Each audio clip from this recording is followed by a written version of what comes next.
Welcome, everyone, to the Sickos Committee podcast. This is our podcast for the evening of February 10th, 2026. As always, I am Jordan. With me tonight, I have Commish, Pitt Girl, Beth, producer Arthur on the ones and twos, and special guest Rodger Sherman here to talk Olympics. Rodger, how are you? Great. I'm so tired that I just waved to an audience that can't see my waving. To be fair to you, I was doing like very enthusiastic ASL applause for we all waved back. It was Pitt Girl who threw me off there with her visual greeting of me, for sure. There we go. Beth, how are you? I'm just thrilled to be back and ambulatory. All is well. Don't get norovirus. Beth, you can tell us that you were out with the Finnish. I saw. Yeah, you should have told that to the Finnish women's hockey team. Yeah. I thought about it, but I was afraid that, I would take away the competitive advantage to the country that I'm rooting the hardest for, which, of course, naturally is Poland. Mm-hmm. Hey, girl, how are you? I'm good. I was. It's they Tuesday. have a pierogi, so I want them to win everything. The ice skating team does, yes. It's Tuesday. Happy Tuesday. Also, I went to the optometrist today, which means that I am now shopping for new glasses. And I would just like everyone to know that Zenni Optical has officially licensed partnerships with the Columbus Crew, WWE, Monster Jam, CrossFit, Disc Golf Pro Tour, Major League Pickleball, the LA Marathon, Chess.com, DreamHack Birmingham, PAX East, the Evo Awards, Team Liquid, and Ghost Gaming. If you are in need of any of those officially licensed types of glasses. So like the glasses will have the logo on it? I think some of them do. Can you send me a link to the WWE ones? Yes, I have the link open right now. Perfect. WWE glasses. Or is it like they just put the Columbus Crew logo on the lens, so at all times you're seeing through the Columbus Crew's logo? I just put the WWE ones in the chat for the podcast so that Rodger can also see them. I view life through the lens of the Columbus Crew at all times. Literally now. You're the official glasses of the Columbus Crew. Commish, how are you? I'm good. We've stemmed the tide of the Cars movie watching with the 3-year-old. I only got to see like 30 minutes of a Cars movie tonight, so we're making progress. These are just regular glasses. From what I can tell, yes. Yeah, except for the wraparound shades. You can't even get the sunglasses that are in the banner at the top that have the check stuff at the bottom. I love the wraparound shades that are non-prescription. Do you know how badly I wanted to call them and be like, I need that in a trifocal. So I can imagine you wrap around shades and you're just looking down. Looking around, put on my wraparound shades, hold something out at arm's length so I can read it. These glasses have for the most part, have no indication that I'm a fan of the Columbus Crew if I'm wearing them. They're just glasses. Or WWE. Although the WWE clear lens, I'm really rocking that. I like that. Okay. Come back to that one. Has there ever, I know most sports, there's been one athlete who, will go out there in their X-Specs or in goggles. Has there ever been a WWE wrestler who needed visual aids while out there, wrestling in those thick ass 1990s glasses? Oh, with the Coke bottles? Yeah. I mean, yeah.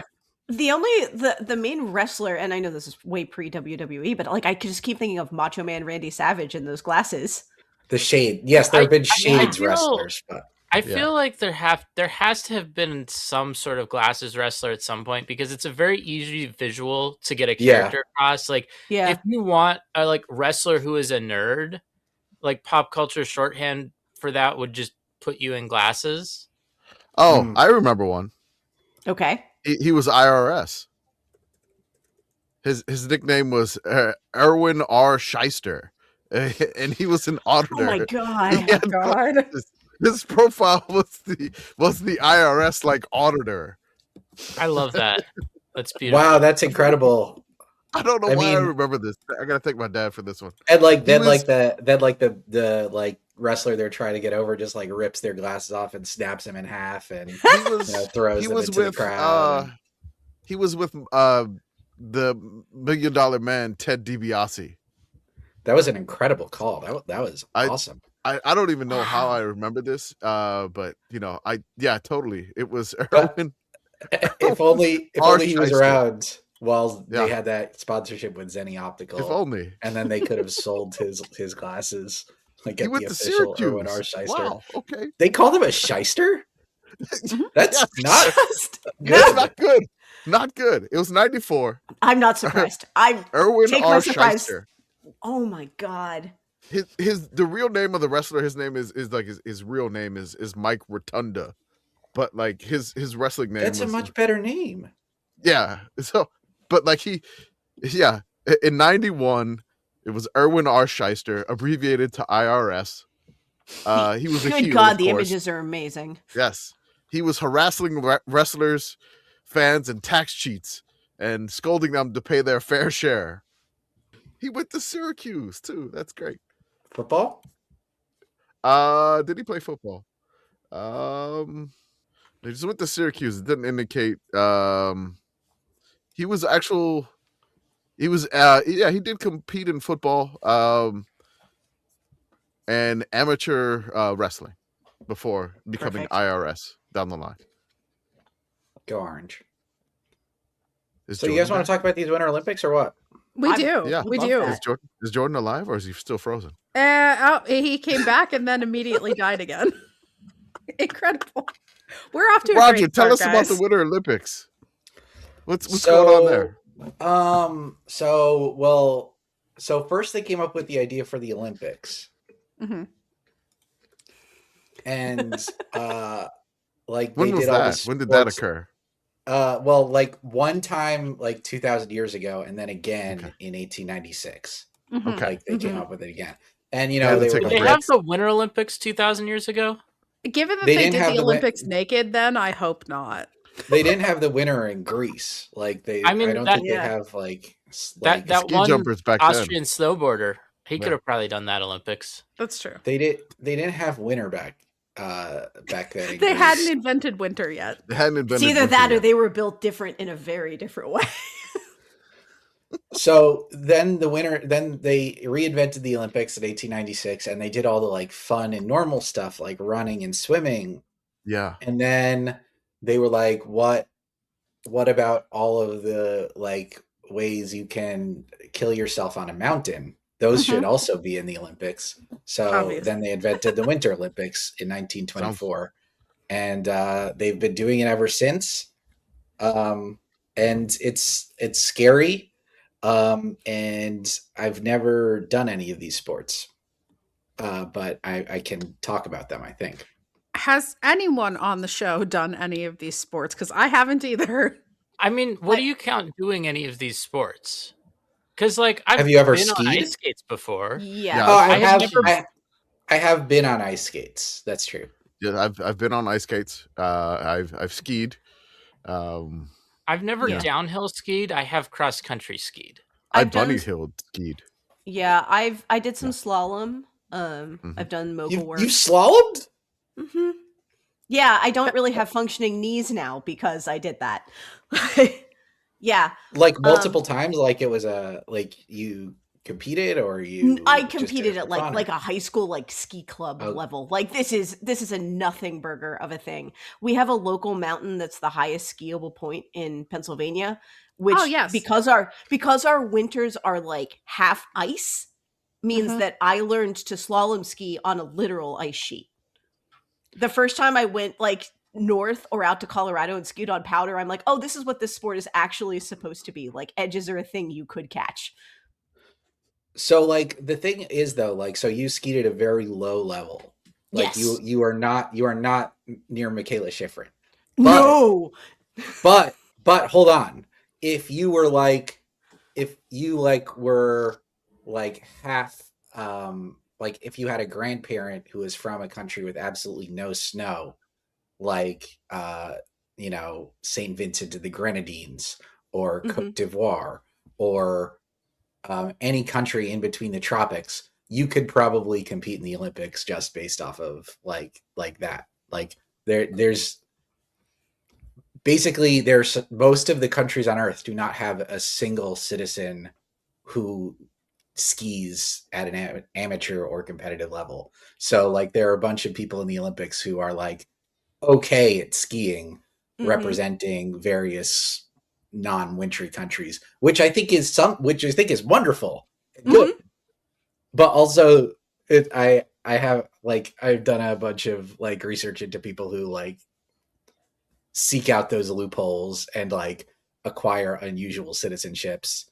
So if at any point in your life you manage to acquire citizenship from a random country, I think you can go for it. I mean, the most famous one, right, is that half pipe skier. I was just thinking about her, who just went down the half pipe. Yes, that was great.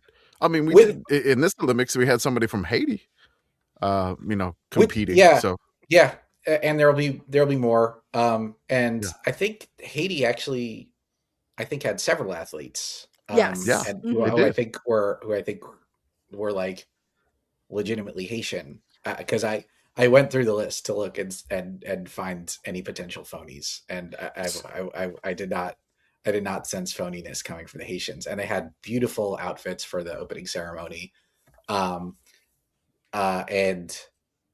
yes, the most famous one is the half pipe skier in 2018, who literally just realized that there were only like 30 people competing in women's half pipe skiing internationally, and like 24 spots at the Olympics, and that she could just show up and pay her way to like fly to all these events, and she did. And she ended up being one of the 24 people invited to the Olympics. And she went on to try to also qualify for the Olympics in a bunch of other sports like skeleton and weightlifting, representing. She tried to get into the Olympics in skeleton this year, representing Israel. But it turns out there are more people doing skeleton than half pipe skiing. That's crazy.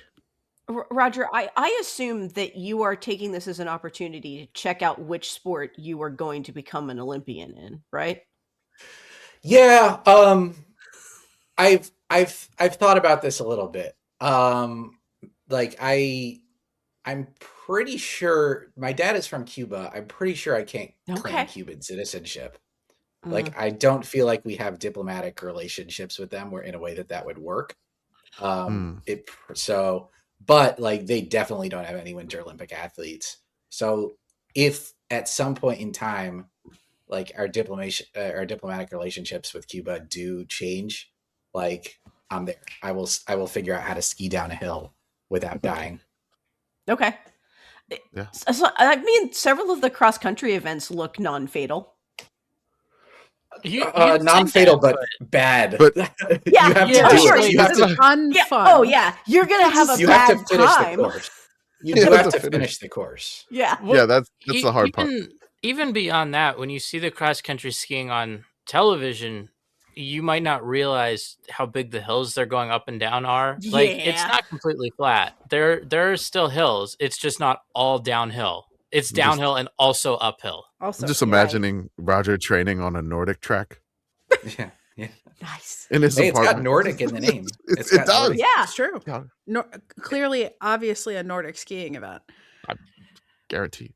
I think in terms of doing events where you wouldn't get hurt, like, I think the Winter Olympics, it's really, because even something like curling, right? Curling is the sport that this time of year, I hear people say, "Oh, I could do that," and it's like, dude, you can't. You're trying to walk on ice. Like, I'm not saying that you couldn't learn it, but you could not just go right out there and do it. Like, it's not. You would slip and fall. Mm-hmm. And the actual sweeping seems pretty intensive. I was watching the gold medal match today, and Korey Dropkin, who is doing most of the sweeping for the mixed doubles team, like, he would get down to the end of the ice and they would be talking through the next shot, and he would be breathing a little bit.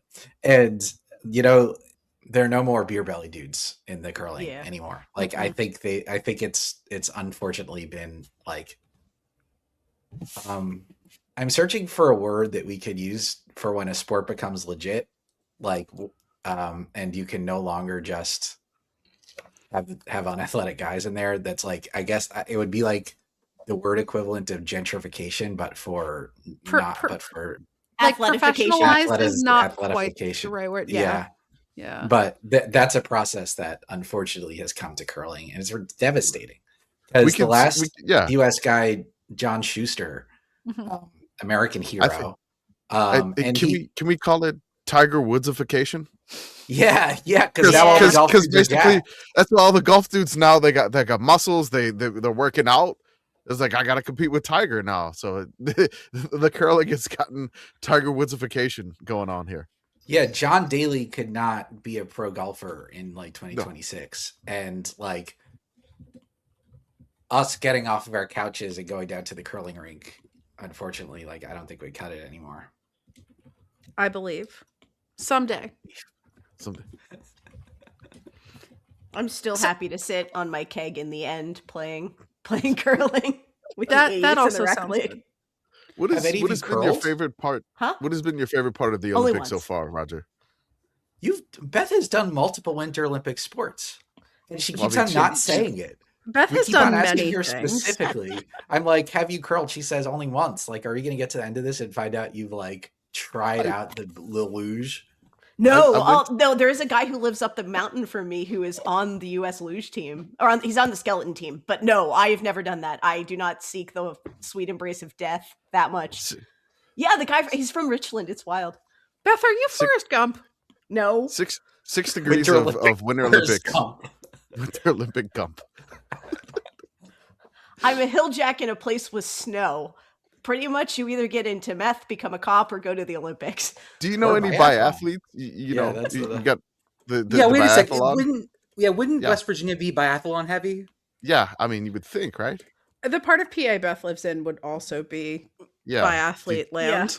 Yeah. That's just a cool way to get a deer and get onto the state game lands. Right. USA has never won a medal in biathlon, even though it's a shame. Well, people always bring that up. They always because I'm a biathlon fan, so I'll post about biathlon, and like in my mentions, I'll inevitably get the like, why isn't US better at the sport with guns? We have so many guns, and it's because we're not good at cross country skiing. Like it's that simple.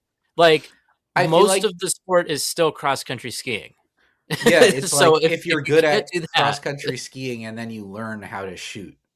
Right. Yes, that's the process everyone takes. There are people in this Olympics who are very recently just pure cross country skiers that are just starting to learn how to shoot. And you can kind of get away with that. Like you probably won't win, but you can kind of get away with that because you're just such a good skier that you might have the off chance of like just getting lucky and hitting your shots, but also like you're missing shots and then trying to make the time back up on the course. But if you just don't have the time, then it doesn't matter how well you shoot because you're never going to win a race if you're slow. So there's this dude from Norway who's the greatest cross-country skier of all time. Mm-hmm. Yes. And I wonder if we just he's going to win like 5 or 6 gold medals in these Olympics. And I wonder we just send him out there with a gun and he just shoots him off. How high is he placing?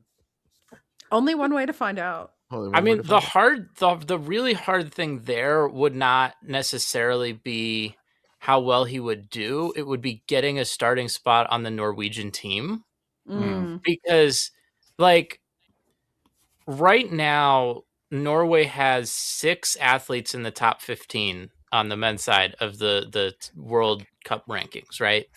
And the reason they only have 6 is because you can only have 6 starters on the world. Like they have more, they just are only allowed to start 6 people. That's why they only have top 15. Like Norway is like on top of the medal count. And I feel like the entire Winter Olympics is a psyop from the country of Norway. Mm-hmm. Yeah, because they're just designed for this. It's like it's not the Winter Olympics. It's the things that Norwegians are good at Olympics. I mean, you're talking about a place that invented the fjord. Mm-hmm. Well, and there's the sports that you associate with Norway, right? Like there's literally a sport that has Nordic in the name. Nordic. That's where it comes. They are the Nordic. but then there are other sports that you might not necessarily think like, oh, Norway's probably good at that too. You watch the event, it's like, oh, Norwegian's contending for this. Like, I just saw a Norwegian win a speed skating gold medal a few days ago. Just throw it in the pile. Whatever. They were a speed skating country. They did one of the X Games ones today. They won the slopestyle skiing, which is like they put that in the Olympics so America could like have some wins, like because we pay so much money to the IOC via NBC that they were like, well, we gotta get some ones that USA can win, and then Norway comes along and wins. I'm anti-Norway. Roger, what have been some of your favorite moments so far of these Winter Games? I really loved this mixed doubles curling team. Yes, going all the way to the gold medal match. So and we're good. Still early. We're on like day 4 of the Olympics, by the way. There's so much mixed more doubles curling team. They haven't even started the men's and women's curling. They have curling every single day in the Olympics. Every day. Yeah, starting before. It's incredible. The Olympics. Is it started before the Olympics and just curling the entire Olympics? God, that's beautiful. It's great. The mixed doubles curling team, big fan. There have been a lot of things where like I tried to look into who's going to win the event, and it turned out it was not the favorite, but just like a totally random guy. And my favorite one so far is yesterday. The ski jumping was won by a guy named Phillipp Raimund from Germany, who was backed out of an event last March because he's afraid of heights. Hell yeah. How do you even start down the path of ski jumping if you're afraid of heights? Because I'm afraid of heights. It doesn't come up that often. What do you mean it doesn't come up that often? So particularly the event that he backed out of was a ski flying event where you start even higher. Ski flying is like the next level of ski jumping, but still he was like, I'm scared of heights. And I'm like, what? You're scared of heights? And you're ski jumping. You're flinging yourself off the side of a mountain. And what? And he never won a World Cup event before, which is like, like I'm trying to figure out a way to put that into normal terms. Like, all these events have the World Cups, which are like, they're seasons that the rest of us don't pay attention to if we're not fans of ski jumping or biathlon or whatever. And he just never won any of those competitions in his entire career, and then shows up at the Olympics and wins the gold medal. And like, finally, he doesn't have to be on the hill anymore. He's down. He's safe. He's not up there anymore. He did it. This is why he hates it so much that he wants to go as far away from the hill as possible. Yeah, exactly. It reminds me of a stupid like skit they had on a TV show. Like it was a race for people who hated yellow tape, and they had to cross the line for the yellow tape. It was like just like a stupid TV. They just imagine like, I'm scared of ski jump, but I have to do the ski jump to get down from the hill. I got no choice. It's the only way. It's the only way you can do it. I gotta get as far away from the top of the hill as possible. A generation of kids who never wanted to play outside, whose parents were forcing them outside, and they're like, if I win the gold, I can finally play inside. The other great, the one I loved today was the Norwegian biathlete who won the bronze medal and then coughed up his entire relationship history. Oh my God. There's been so many messy scenarios these Olympics. Oh my God. It's the messiest good. Olympics of all time. Like, I'm not a fan of this gentleman at all. This movie, the story here, not a fan. This guy's down so bad. Yeah. Arthur, you said you're a biathlon fan normally, or you're familiar with the sport.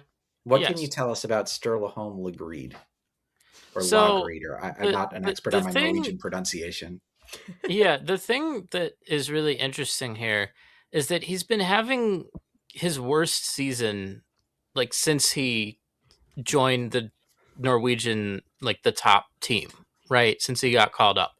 He has the whole time he's been competing for them, he's been one of the best shooters in the world. He's never been the fastest skier.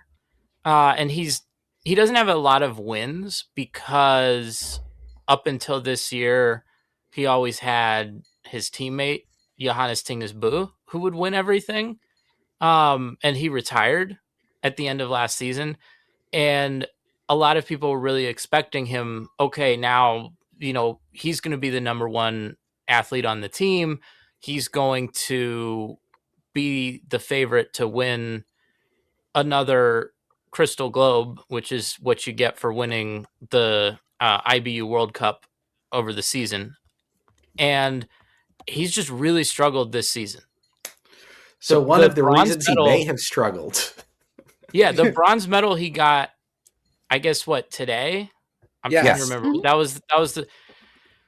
All these time zones are messing me up. But yeah, that was his first podium of the whole season. And this is someone who had never finished lower than 4th in the IBU season-long standings.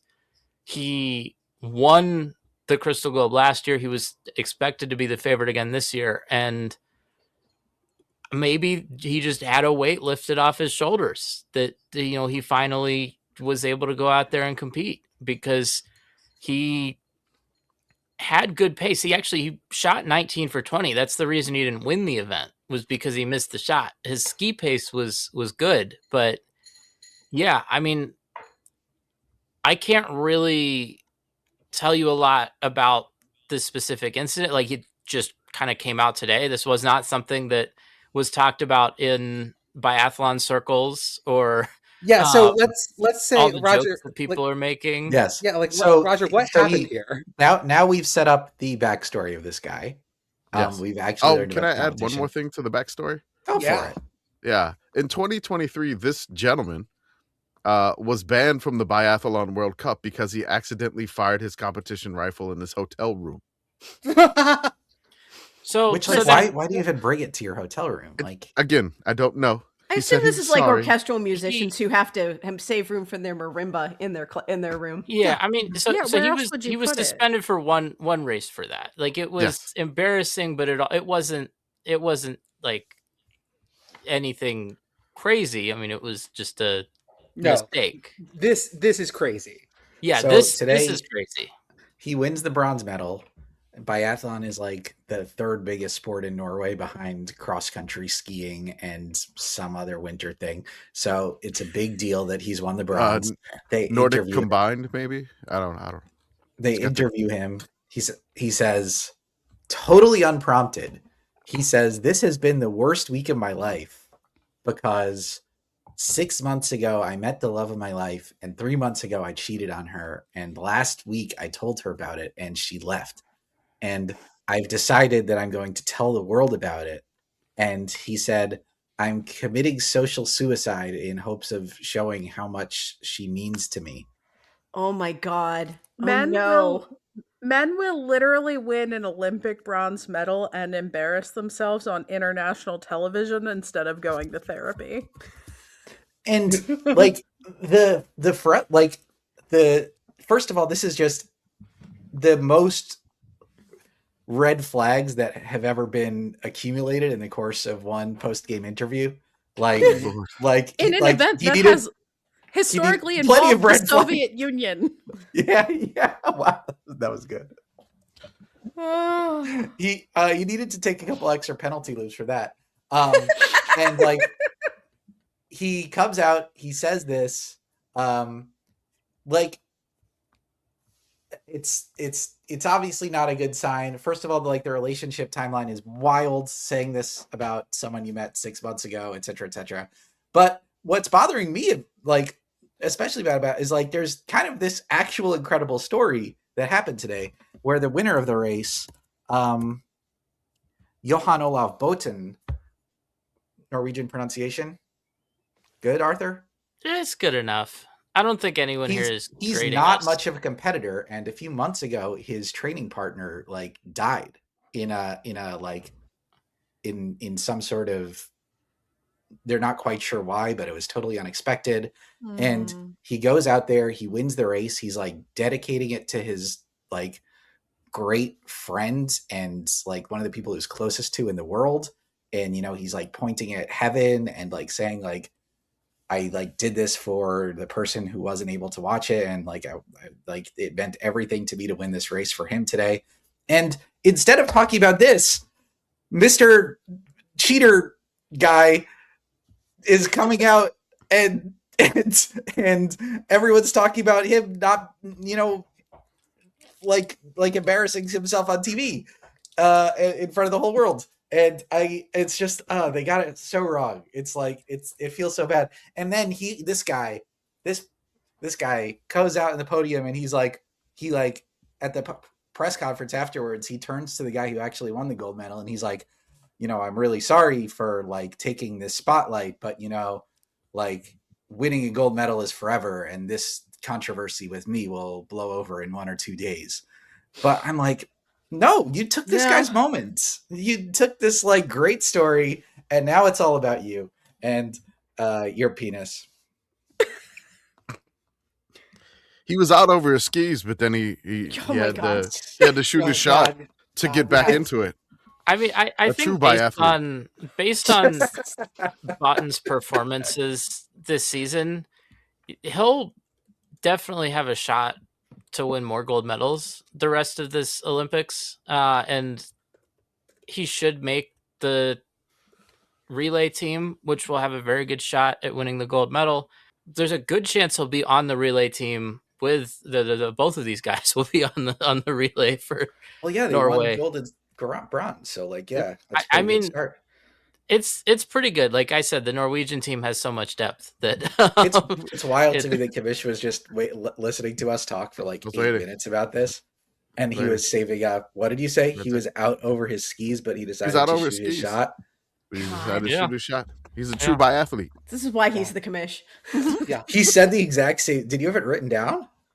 I have it saved. Of course. Commish is out here listening to like chill wave in his headphones and working on his bits while we yap. Yes, that's the other thing. He can listen to music while we do this. He's built different. Music with no words. It's fine. It's wild. Rodger, in the next couple of days, what are the big things we should be watching for? What are the good stories? That's a great question. I want to make an R&B. I haven't been getting too far ahead. I'm writing this daily newsletter, and I'm pretty much just like getting through one day and writing it, and then being like, and then like, oh, what's happening the next day? And so I'm not too far ahead of it. The thing I keep on saying that I'm like, obviously the men's and women's, like, I'm all hooked on curling now. Pretty pumped about that. They're debuting a new winter sport this Olympics called ski mountaineering, which is the first time they've debuted a new winter sport since 1998, because there just aren't that many winter sports. Like, there's just not that many things you could do. Beth has done most of them. So you're telling me there's there's room to innovate in this space? Yeah. Again, not really. Olympic snowball fighting needs to be a thing. I also think that they should bring back ski joring, which was a thing in one early Olympics. Maybe this is the tug of war solution. Do it in the snow. Or do it on skis. Oh my God. I think so. Yeah. Because it says in the Olympic charter, it has to be on snow or ice. No problem. We could do tug of war on snow or ice. It'll be like, but whenever you do tug of war on like grass, like all the grass goes away and it turns into mud anyway. Maybe just do it on ice. Maybe give them all attached blades to their feet. Get them crampons or something. Let them go. Yes. Everybody in yak tracks. Mm-hmm. This is your regularly scheduled reminder that if you, listener, are someone who was present at the Harrisburg tug of war disaster, I would like to talk to you. We need to talk to you. So I'm on record as not loving figure skating for lots of reasons, but even I have to admit that watching the team competition brought something to me. I have to admit, watching Quad God do his thing. Is this going to be a good year for U.S. figure skating? Well, they won the team medal already for the gold medal, which is technically not the first time they've won the team gold medal, but it is the first time they've actually been awarded it at the Olympics, because they received it 2.5 years later, right after the 2022 Olympics. But yeah, so basically the USA figure skating team has contenders in, Ilya Malinin is probably going to win the gold medal on the men's side. Bates and Chalk, the ice dancing team, have won back-to-back world championships, but like they're weirdly in second place right now after their first of two skates. So that's going to be pretty exciting. And there's like a host of women skaters who are great. who could win. Amber Glenn and Alyssa Liu, probably the two who are most likely to like contend for the gold. But you know what my favorite part of the team competition is like, so that's 3 of the 4 categories. Mm-hmm. And Team USA did great in those 3 categories. But to me, the reason they won is because the not good team, the pairs team, came out and did their best skate ever. Ellie Kam and Danny O'Shea, and they finished 4th instead of 5th. And because of that, like Team USA won by 1 point. And it's like, it actually worked as a team sport.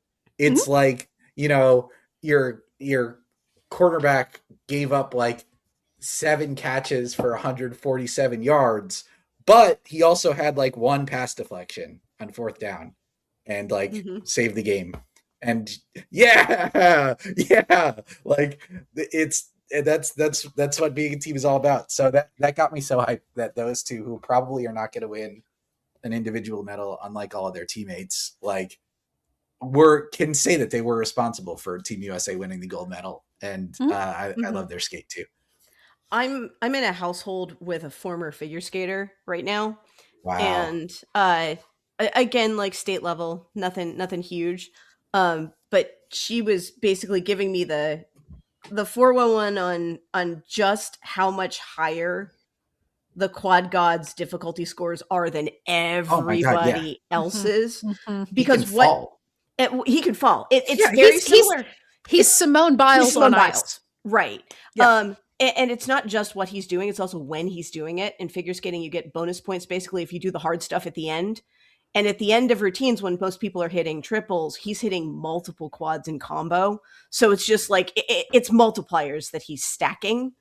Quad God OP, please nerf. Mm-hmm. Yeah.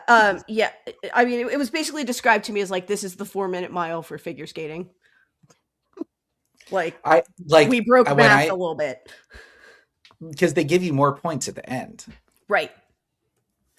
He's just hitting fatalities at the end. Yeah. When I did my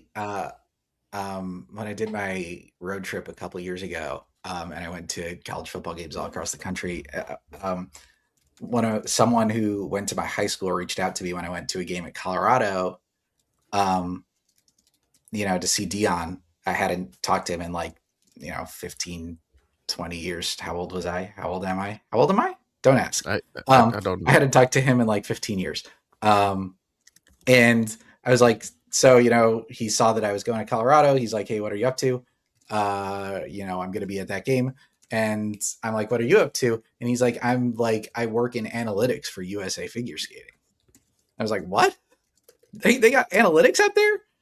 It's in Colorado Springs, right? That's their big hub there. Yeah, that's the idea. So we hung out. We watched Colorado lose to USC in a really fun game. But that's beautiful. I was like, it was a great game. Shedeur versus Caleb mm-hmm. Williams. That was a great game.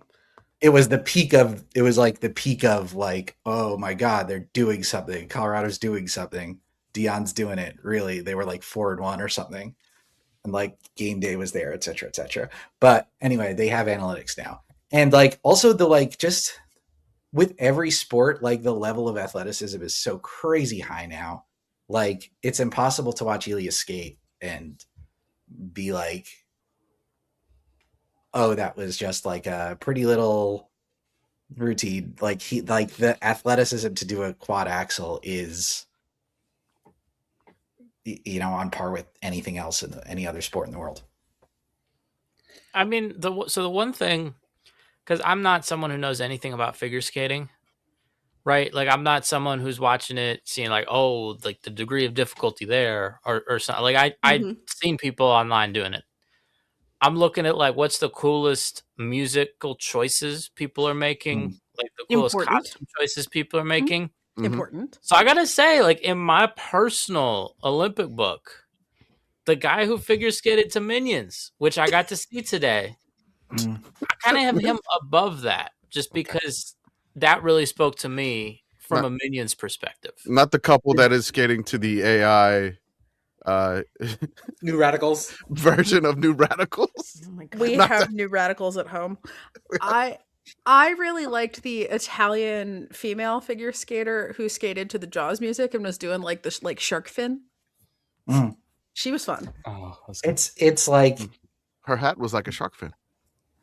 This is I know that there is some component of it where they're like a little bit judging like the artistry in these choices of it. But I would increase that. I would make it primarily based on this, yeah. I did like also how the ice dance, the short program for ice dance is 90s themed. The UK team nailed this because they just did Spice Girls. And the woman's in the like UK flag costume, like perfect. So this is something that I spent a lot of yesterday diving into. They had to do 90s music for their rhythm dance. They pick a different theme every year. And I saw another music video I don't know why I said music video because I'm tired, with another British skater who was like, the 90s theme has been terrible. Like everyone hates it. But she was like, I love 90s music. She's British. She was like, oh, I love 90s music. And she was like, I wanted to do Oasis. I wanted to do Wonderwall, but it was required to be upbeat. And Wonderwall isn't upbeat. So I don't know how they decide what upbeat is and what isn't. Let's say they just need Wonderwall like Euro pop remix. That fixes anything. You just do Euro pop remix. Here's Eurodance Wonderwall. Yeah, I've been trying to pay attention to decide if You Ought to Know is upbeat gets played over Smells Like Teen the Spirit speakers, right? So like not during the events, but like when there's nothing happening in the arena, there'd be music playing, and it's a lot of like English language pop music, but like some of the time they're like, this isn't enough. We need like the European remix of Country Roads. Oh my God. The guy who was singing Country Roads at the speed skating venue way off key was great. Europeans love Country Roads for reasons that are beyond me. West Virginians are spiritually European. That's what I'm learning. I watched the Figure Skating World Championships last year, and the funny part, and I don't know how this happens, but like there were like at least, I would say somewhere between 7 and 12 dune routines. Ooh. And I think there's only a couple this year, but last year it was like, I wonder if it's one of those things where everyone shows that like you show up to the party and someone has the same outfit as you, but you have to keep doing that all season long. Like you have to keep showing up and everyone's still doing dune, but it was like someone else comes out. They're also dressed up like a sandworm, and you hear, and then they started. It was great. It happened like 11 times. Yeah, I mean, I did marching band in high school, and we definitely see like there would be certain years where certain songs you'd show up, and it would be like, oh, there's 5 bands at this festival all doing this same hot new song. Or when Game of Thrones came out, every single marching band in the country was like, it's Game of Thrones theme song time. Yeah, I hope you like K-pop Demon Hunters, because let me tell you, kids. Oh, Golden next year, Golden is going to be everywhere. You Golden's should see already everywhere. My JW Pepper catalog for music is like 30% K-pop Demon Hunters right now. It's horrifying. I do like how, you know, like you see the like, oh shit, Ants and A Bug's Life came out in the same year phenomenon everywhere. There are Antses and a Bug's Life everywhere for those with the eyes to see them.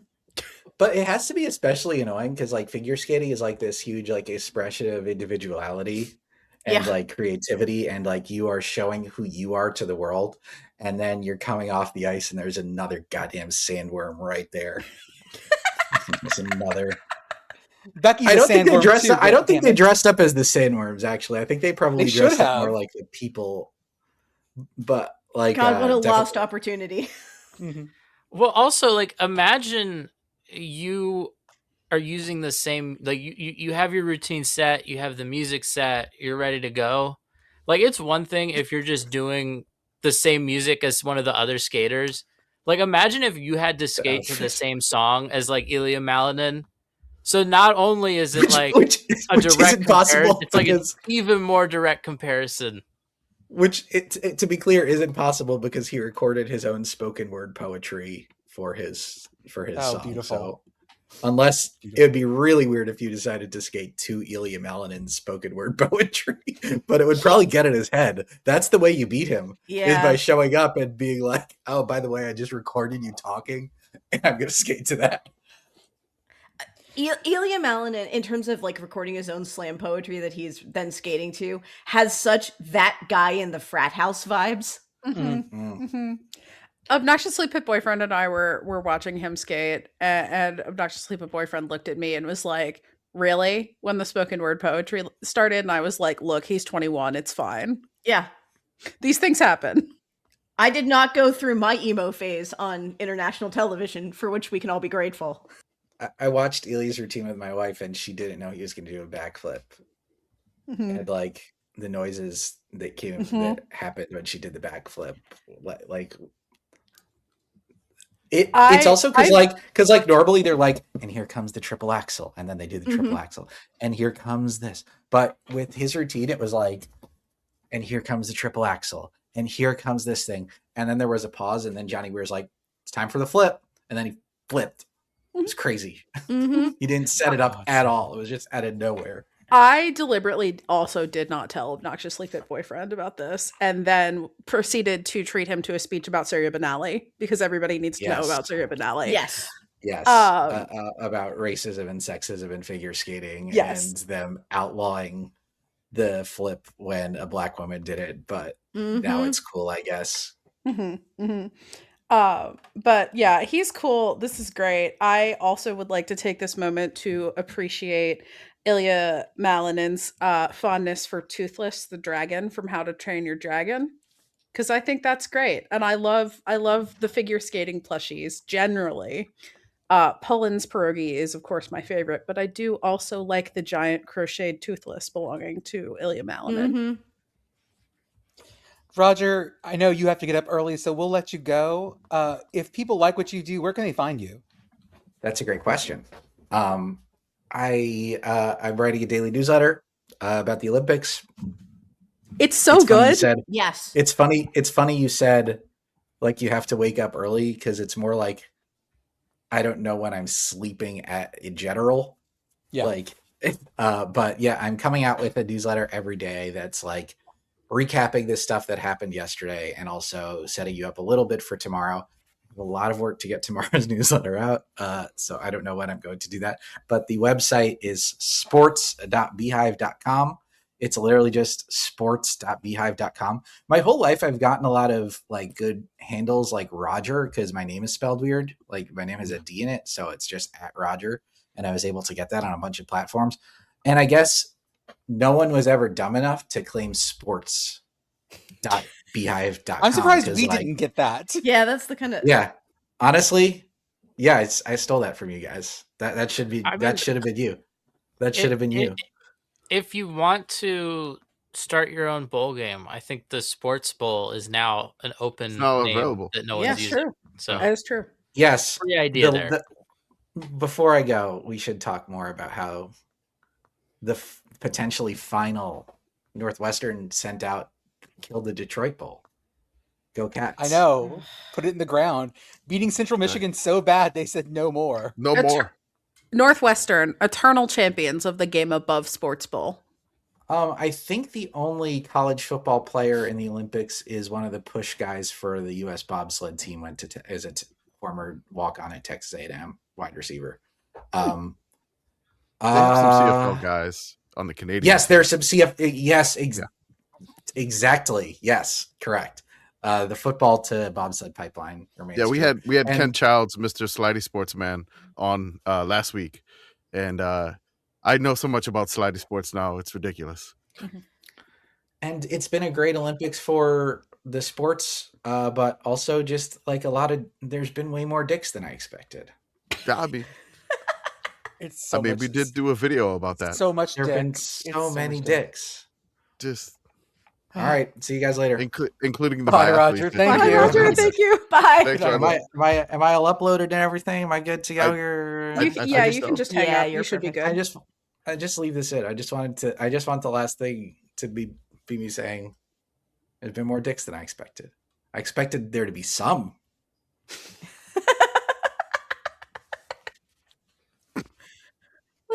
Bye, Roger. Thank you, Roger. Bye. Oh, so many dicks.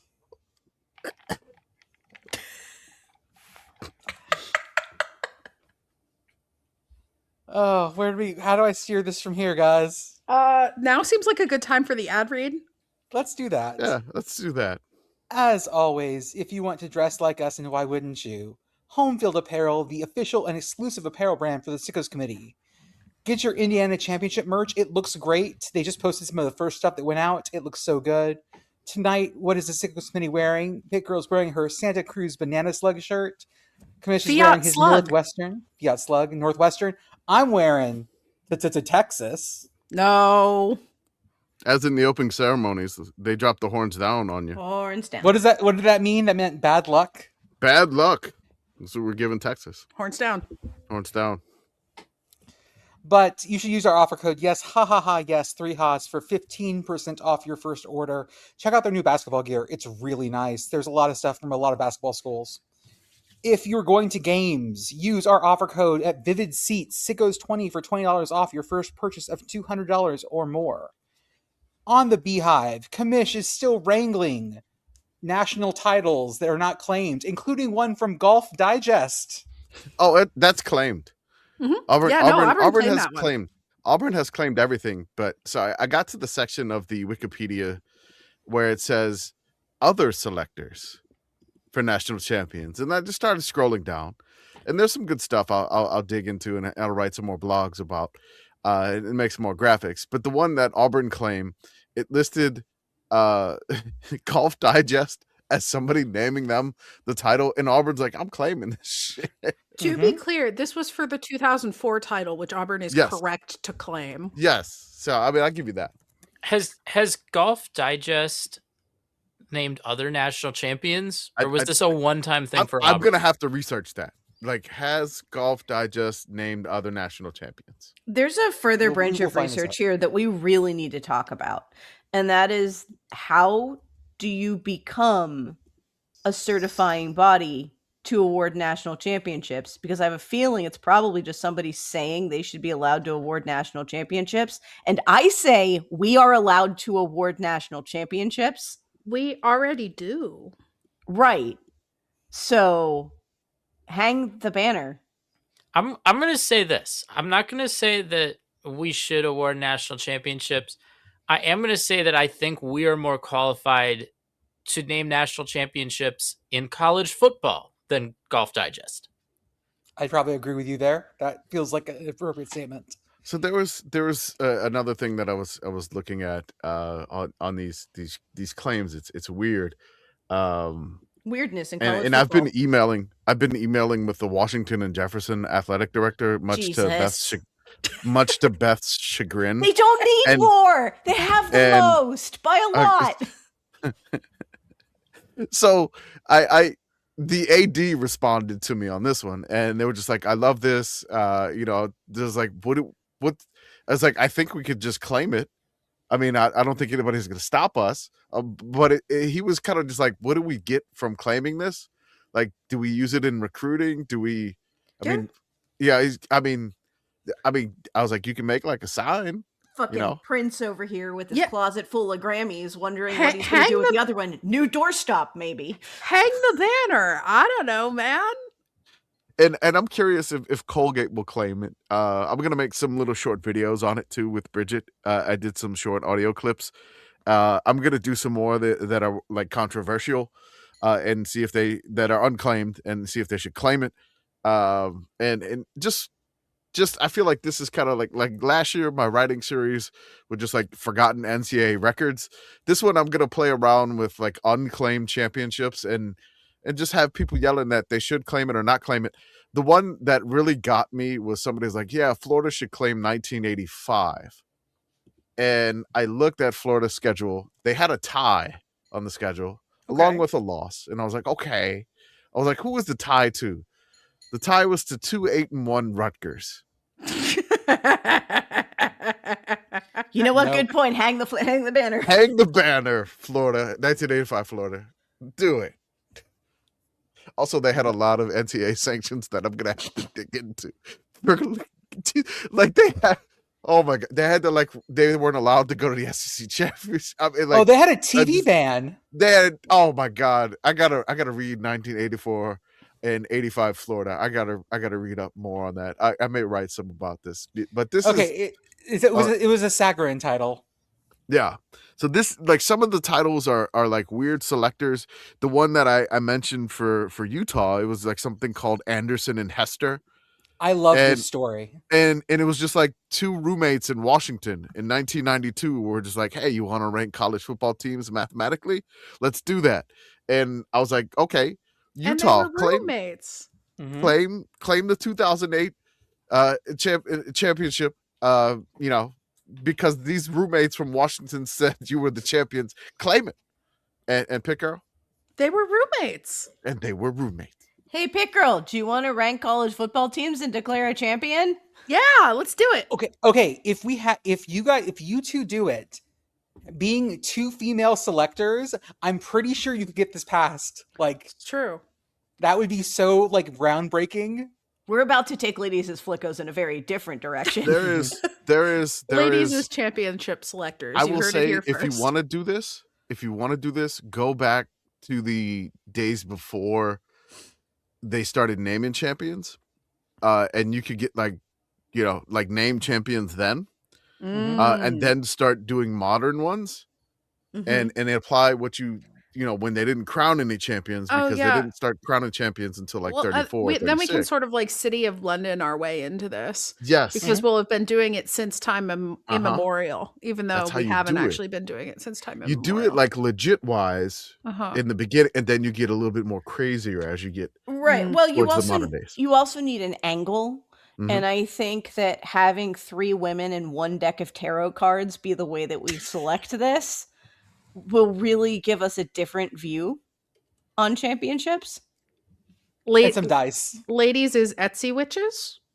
Aren't they still in the middle of the Hagarin ratings? We're still in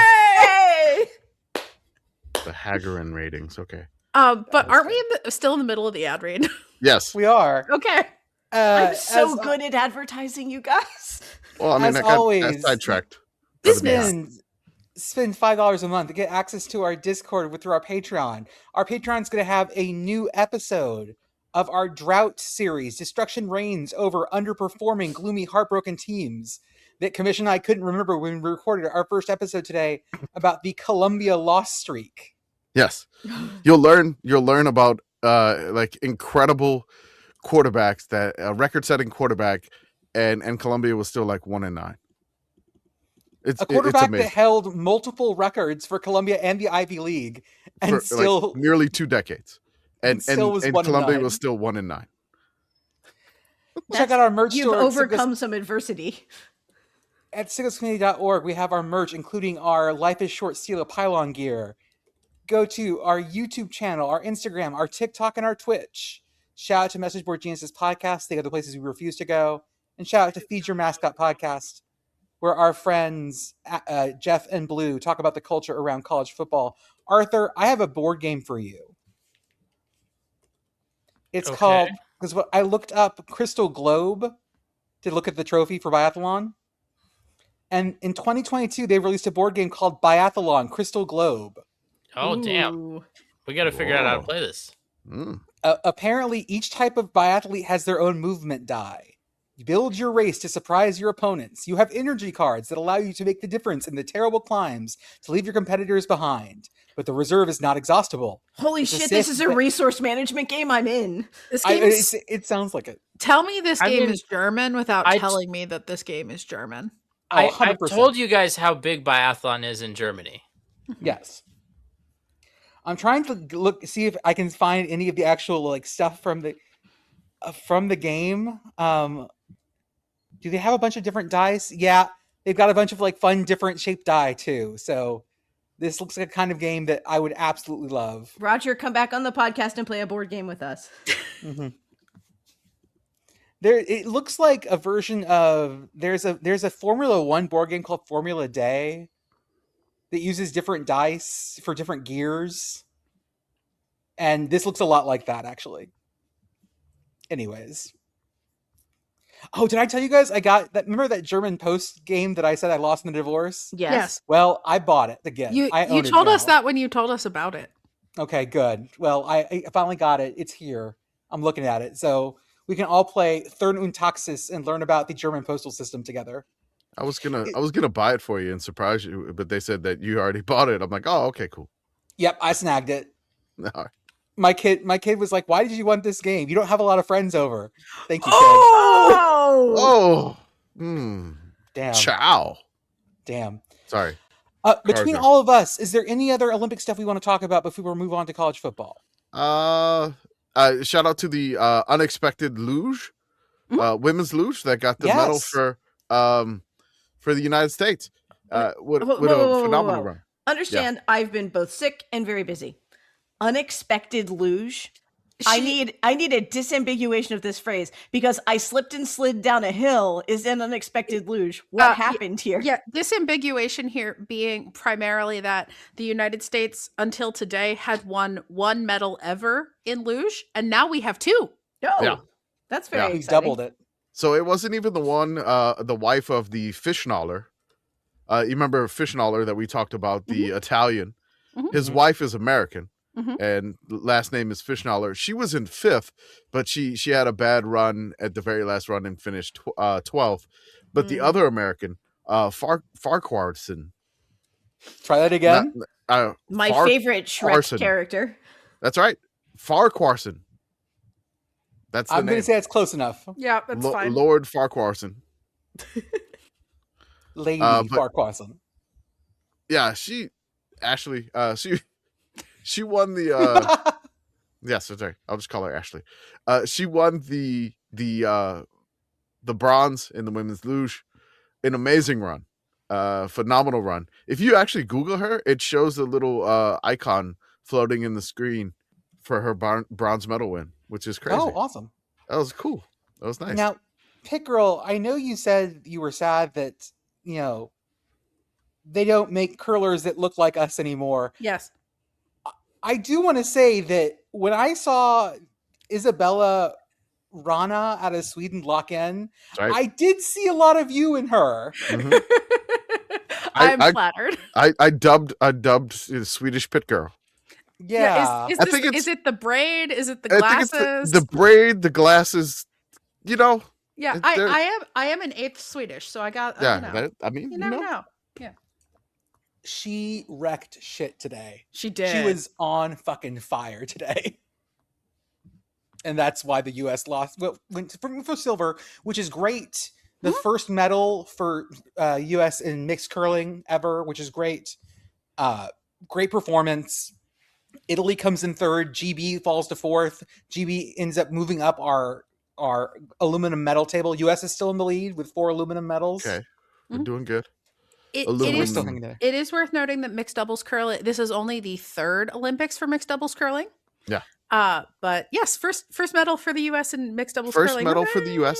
Also, first woman to get a medal in curling. Yes. For the U.S. For the U.S.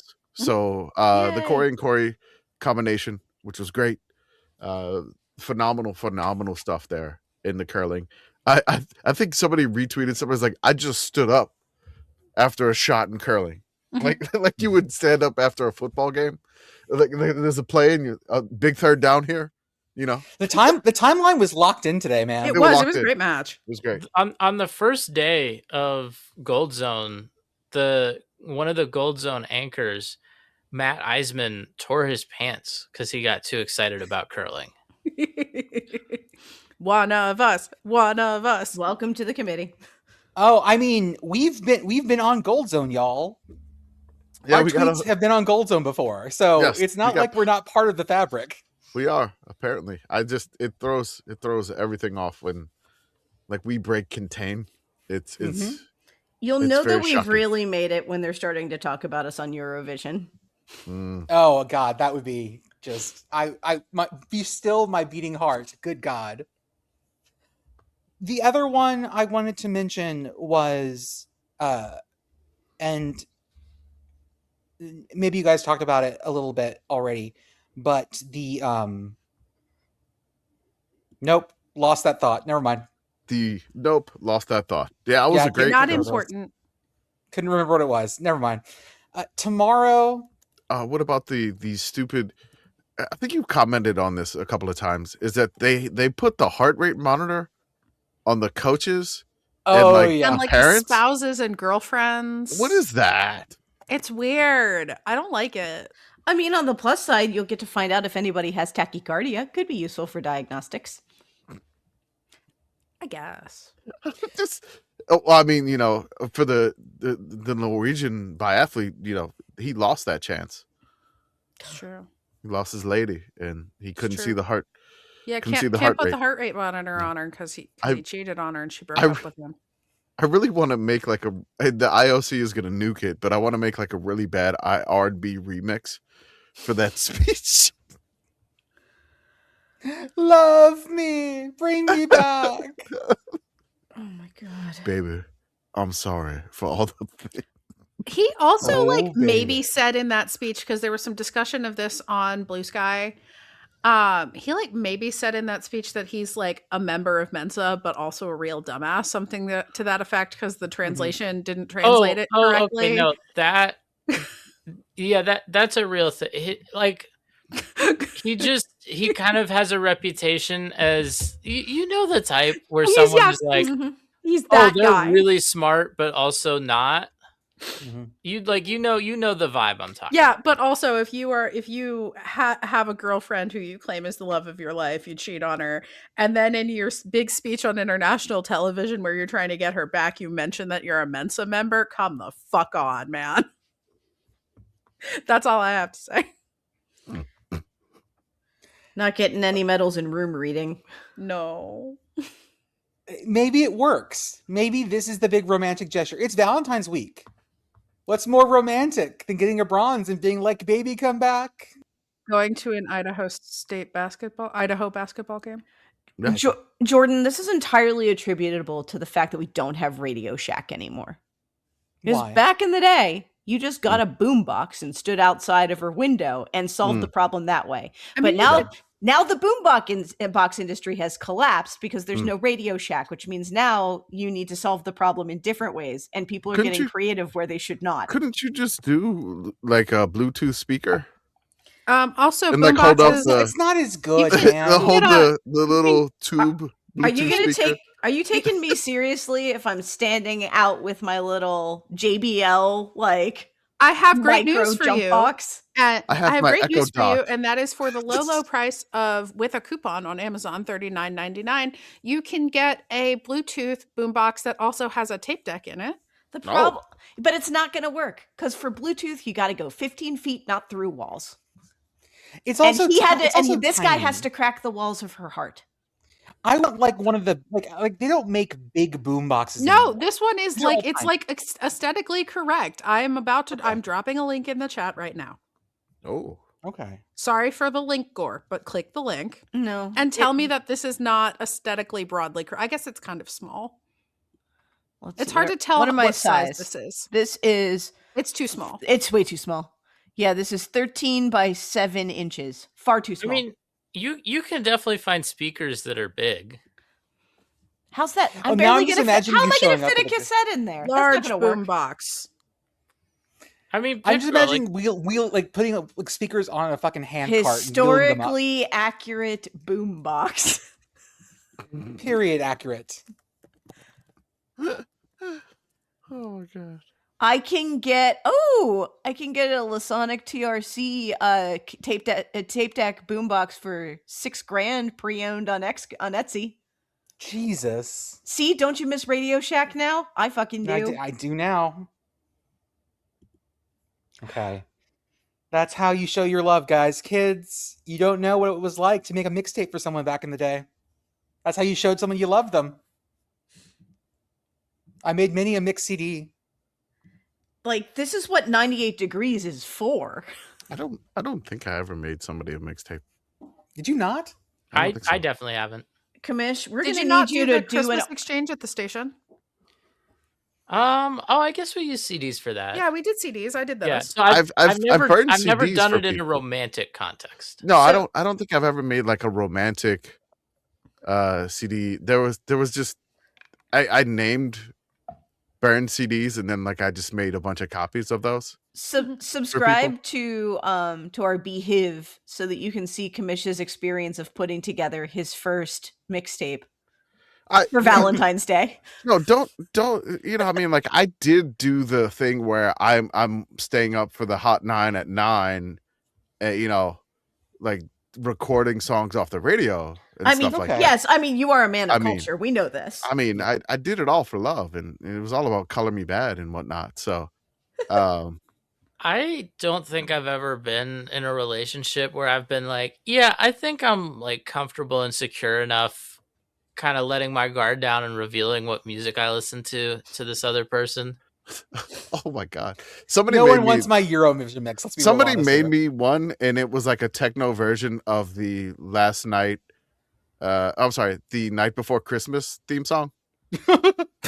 and that was the first song. I never made it past the rest. I was just like, what is this? So I don't think we're compatible. As we brainstorm different Patreon tiers, what's our tier for a committee member will make you a mixtape? Oh, man. $100 for that. I used to do part of Metafilter's like CD swap, and one of my favorite mixtapes I ever made was called 160 BPM Plus. It was only songs over 160. And let me tell you, fucking gets the heart going. I mean, imagine, like, just hypothetically, right? Imagine being in a relationship with me, and I'm like, okay, I made you this mix. First song on it, off the top, real romantic. And I know it's real romantic because it's called Amore. Nope. It's by Pitbull. Right. Because my love for you was worldwide. It's from the movie Gotti. Perfect. Starring John Travolta as John Gotti. I don't think the relationship goes well there. Either that or you have found your soulmate. Shoot your shot, playa. You think somebody has gotten engaged at a Pitbull concert? Yes, guaranteed. Yes, guaranteed. Yeah, I mean, I'm sure. I'm just thinking about this like in the context of like, I like Hozier, and people always like it has gotten to the point people propose during the song that is beautiful, but it's about domestic abuse. And it's gotten to the point, the song's called Cherry Wine, that if you pay attention, this most recent tour, there were graphics during a different song that he plays before Cherry Wine that read in symbols, "Don't propose during Cherry Wine." So, you know. As we shift gears into college football news, Rutgers, like. Oh, I was like, you get on one knee when he says it's going down. I'm yelling timber. Rutgers has, like Thanos, been collecting FCS head coaches as Infinity Stones. Rutgers has taken first South Dakota's head coach and now has taken Drake's head coach. Joe Woodley is now an assistant on the defensive staff. Jordan, I need you to get into the project chat and I need you to put down Rutgers Megazord. And I just want you to play with that idea graphically. Okay. Yeah, there we go. Do we put that in Jordan's to-do lists or in the Photoshop tab? Put it in the Jordan's to-do list. Okay. I got it right here. We gotta keep Jordan focused in the Megazord. Yes. Thank you. And I'll form the head. It's going to be great whenever you make this and you're like, Beth, you had this idea. And I'll be like, what? Is Rutgers stealing 2 FCS head coaches in like the past week. And then you could do the 2 nickels thing. Yeah, it's true. Yep. Rutgers 2 nickels. Adding that too. Rutgers 2 nickels. Well, 2 nickels. Welcome to the mob, everybody. If I had a nickel for every time Rutgers stole a sitting FCS head coach. I have 2 nickels. And you know what? Rutgers itself does not have 2 nickels because as we have previously established on this podcast, Rutgers money is negative money. Joe Woodley had also won an NAIA championship at Grandview, where he went 17-5 as head coach and didn't lose a single regular season game. Mm-hmm. But you're not a made man until you're coaching at Rutgers. That's apparently Rutgers is where you need to go to break into the big time. That was the mob joke. The big time in Boomtown, Texas. So do you guys remember last time we talked together? We were talking about, or 2 times ago, actually, at this point. Okay. Bobby Hauck's retirement from Montana. Mm-hmm. And he said that he was tired of doing all that stuff and didn't like the way coaching wasn't enjoying it anymore. Mm-hmm. It was last episode. Was it last episode? Okay. It was last episode, yes. Oh, then I don't remember because I was sick. Yeah. 5 days later, in the middle of the day, we get welcome to the family. Defensive coordinator Bobby Hauck is headed to Illinois. Mm-hmm. So I guess he had a nice retirement and then he got bored. Can I say my big takeaway here? Absolutely. Family? Really? Yeah. Illinois? That's what we're doing? They've been doing it for a couple of years now. They're illin. Family. So wie ein Villain. Illin like the Illini, like they say. That's what they say. Oh my God. We are family. Civilization I got all my Illini with me. No. Friend of the program. I gotta find the tweet here real fast. Give me a second. Friend of the program. Poster, unknown poster. Let me find it real fast. It's made a good point that this may have been, besides the fact that might have just been, he didn't want to deal with head coach stuff and is going to be happy being, didn't have to deal with all the other stuff that's not head coach stuff. But it might also be that when these coaches retire, it's always a lot of like, hey, I'm home with the family for a couple of days. And the family realizes, oh no, we don't like you being home. We like how it was. Yeah. Was it? Oh no, you're bugging us now. I mean, I feel like having a football coach at home is kind of like having like a husky or like a really high energy dog of some sort. Yeah. Where like you got to make sure that they're getting enough enrichment or you are going to have problems. Before you adopt a Harbaugh, you need to do some research into the breed. They need to have a job. Otherwise, they're just going to take your house apart and start drinking milk in inappropriate places. Yeah, like don't get a coaching breed if you are not prepared to have something for them to coach, or they're just going to start like trying to coach you around the house. That's why they let Jim Harbaugh go work the chain gang at like high school football games when he was suspended. This was from our friend Tony Siracusa, by the way. Oh, sorry. We met at the Mayo Bowl. Yes. And listeners, I need you to know this. Commish has one move whenever he meets people in like press boxes. People who do it, and your one move is this. Hey, how can I get a vote in Hunter of the Year trophy? Oh, the great guy. Observed that. Commish is shooting his shot at all times, and it's beautiful and never change it. Imagining Commish as Magikarp using Splash, but it's for a Ray Guy vote. That's what I'm doing. I don't even know what that means, but I am trying to get a Ray Guy vote. You are a large orange fish splashing water at people in hopes of getting a Ray Guy vote. Someday you're gonna eventually you'll get it. You'll turn into a really fucking cool dragon. So just go with me. I want to be a really fucking cool dragon.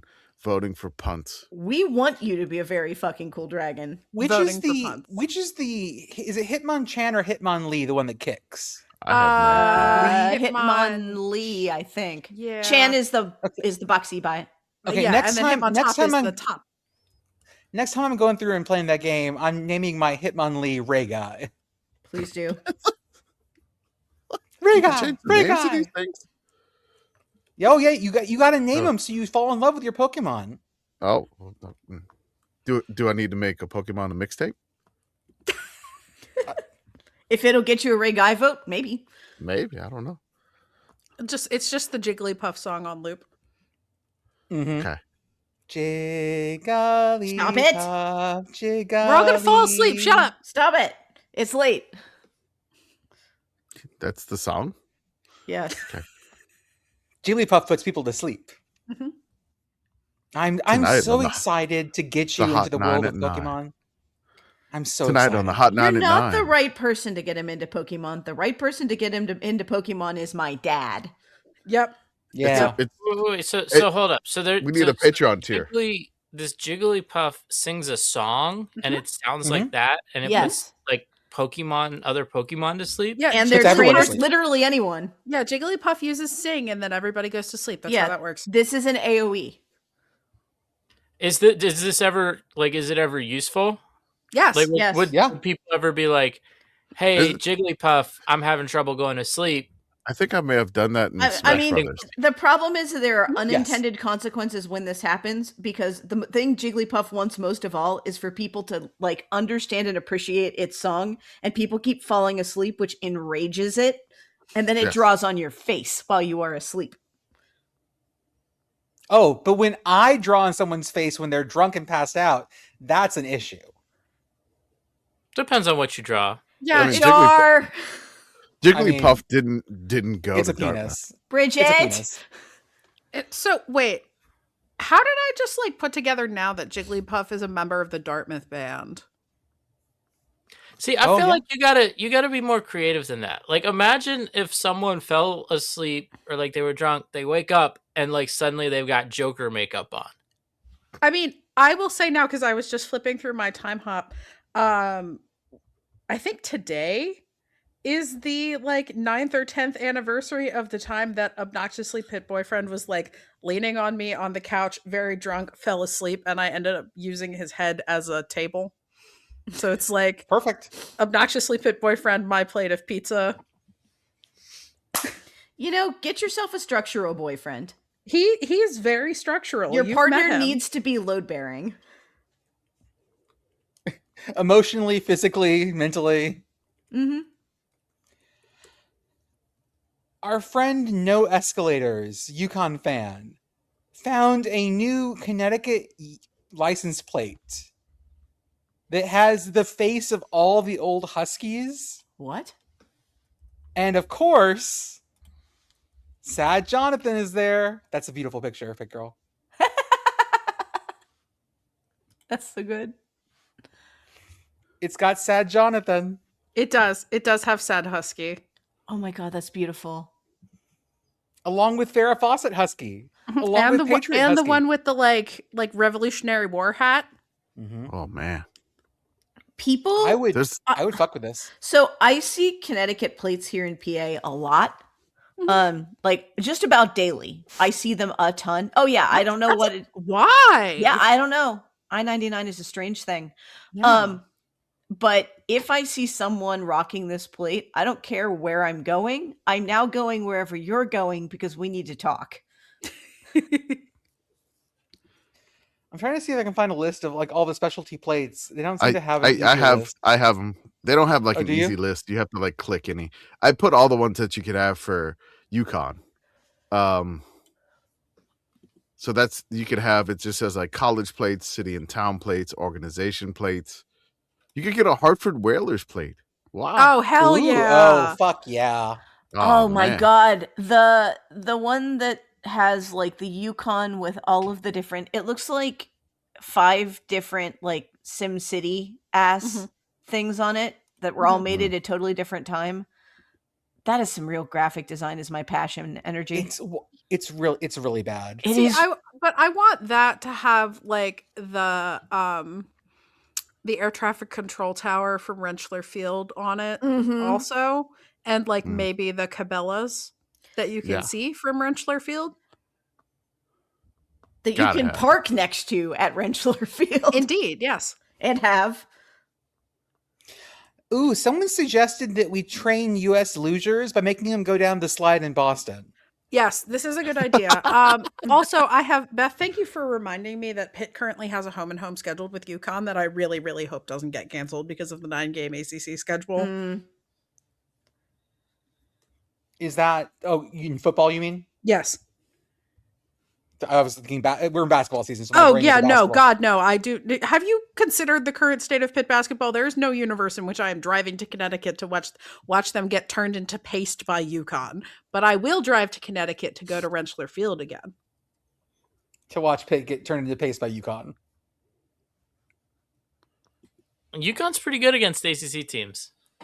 At home, you don't just walk into the rent. You don't. But if we get turned into paste, I'm going to be sad. I don't want to be sad. Pitt basketball can't hurt you anymore. Yeah. Oh, I am so far beyond Pitt basketball. I am legitimately happy that they only lost to Duke by 16 tonight. I feel like they're still capable of inventing new ways to hurt you. I mean, they are. I did. There is news out of the Pitt women's basketball program that is like legitimately bad. All I will say here is, hey, it's not that hard to not be a misogynist piece of shit. What if you didn't do that? Also, Pitt needs to fire this guy yesterday for cause. Thanks. Bye. We are still dealing in the world in which North Dakota State is moving up next year.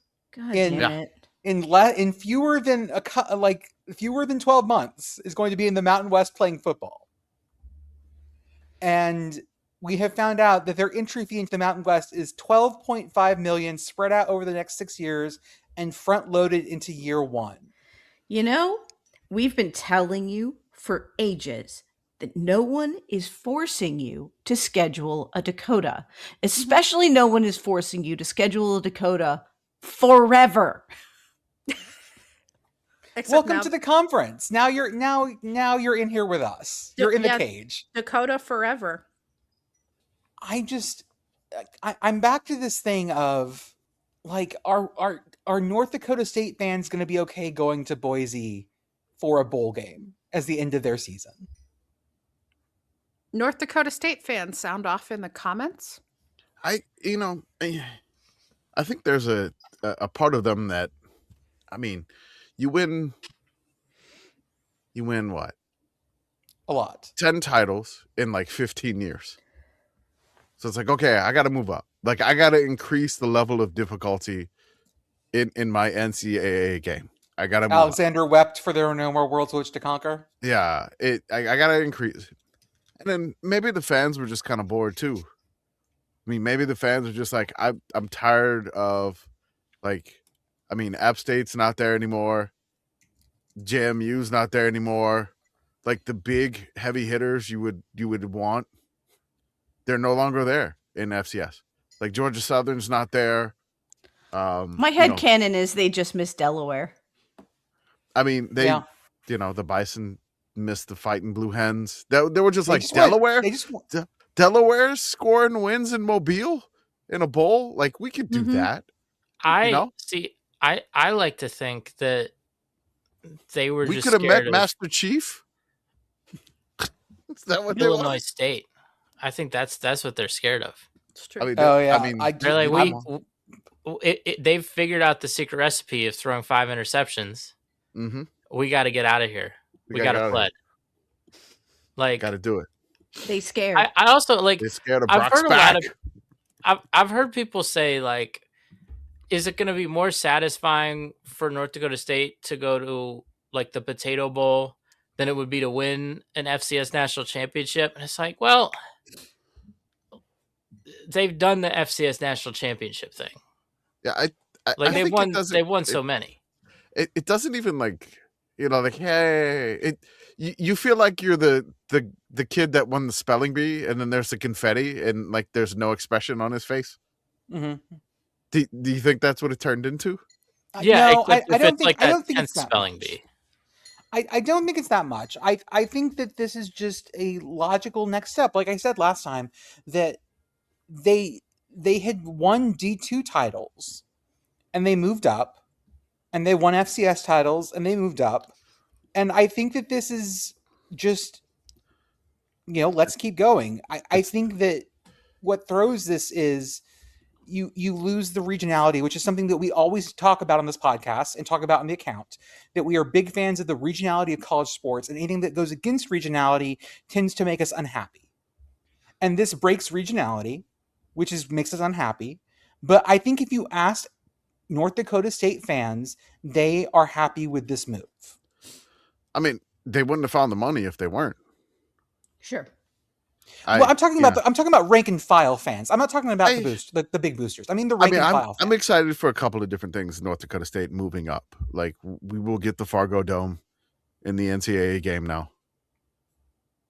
That's gonna happen. That's gonna be awesome. You know, I like their schedule is gonna be so weird. Like they're gonna have road trips to the Sun Bowl, which that's got to be cool.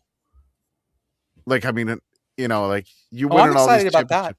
That's got to be a great experience there. I mean, you get to play the blue turf Boise, but is not there anymore. No, Boise's in the Pac-12. Yeah. So I mean, you get to go to Wyoming. That's going to be crazy. A crazy environment there. Hawaii. I mean, you kind of have like a natural rival that just because you're closest to them in NIU. I mean, it's gonna be weird. Like it's North Dakota State in Reno against Nevada. Right. Like, yeah. Friday night on CBS SN.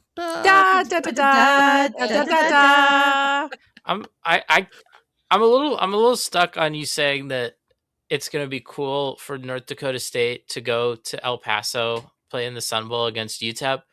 Like, I think that's very cool to you. Okay. I don't know that like any North Dakota State fans or players are like, whoa, the Sun Bowl. Well, I mean, like it's kind of like the biggest stadium besides the giant Roomba for UNLV. It's the most historic stadium in the Mountain West at this point, I think, in right? The conference, yes. In the conference, kids don't care about historic stadiums, though, dude. Yeah, okay. Like I don't. This reminds me of when like college football writers will be like, cool why can't Colorado State get more talent? I'd love to live in Colorado. Like, it's like, yeah, you're not. I mean, Colorado State's in the Pac-12, but yeah, right. I'm just throwing out an example because that's like I feel like people. I hear from like college football like bloggers. Yeah, I just be like, man, why don't more people want to go to Boulder or Fort Collins or Colorado? Like, because they're not you. They're college. They're 18-year-olds. I mean, they're 18-year-olds. They're not thinking about the craft brewery scene in Fort Collins. I'm thinking about that. Like, you know, I was like, I want to go drink some crazy fancy beer. And it's like, I'm 18, man. I'm just okay. Why am I going to Fort Collins? Whatever. It's like, why am I going to in lots of places? Yeah, I mean, you know, it's like, who gives a crap about going to El Paso to play in a historic stadium? For me, yeah, and then the uniform matchup, I'm all for that. The orange and the green, yes, let's go. Well, so this is where we have to sort of separate ourselves out from a lot of things, because we find things like this exciting. The idea that North Dakota State's going to be playing, for how long did you have people said, well, if North Dakota State played an FBS schedule, they wouldn't hold up? Well, we get to find out now. That's true. Yeah. And so we get proof of concept. I think that we're also going to run to this thing where they're going to talk mad shit, and every Mountain West team is going to come to that game like with pointy teeth. It becomes like their Super Bowl, but you don't want to let the new kid in the block take you down. Like, I'm just imagining, you know, San Jose State goes to the Fargo Dome and beats the brakes off of North Dakota State. Like, what? Like, Ken Niumatalolo just shreds the Bison. Man, like, I hope San Jose State passes for 1,000 bajillion yards again next year. I've still enjoyed pass heavy San Jose State. Bread and shred. But like, yeah, I mean, it's gonna be weird as hell. You know, it's gonna be very strange to see this.